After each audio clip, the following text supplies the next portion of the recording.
দিল্লির বাবা এসে মাচাক, ওকে বলছি তোর বাপকে ডেকে আন। অভিষেক ব্যানার্জি, তোর ভানুয়াতু না দুবাই কোথাকার বাপ আছে, ডেকে আন।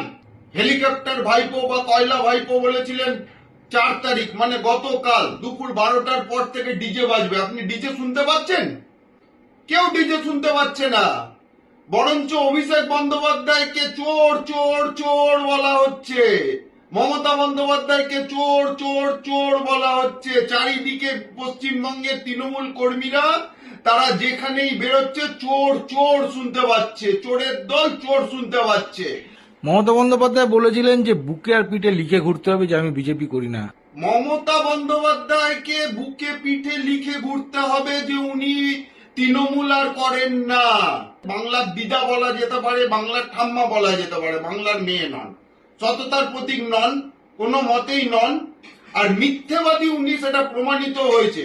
উনি মিথ্যেবাদী এবং উনি আর তৃণমূলে চুরি করেন না। এই দুটো কথা মমতা বন্দ্যোপাধ্যায়কে লিখে ঘুরে বেড়াতে হবে।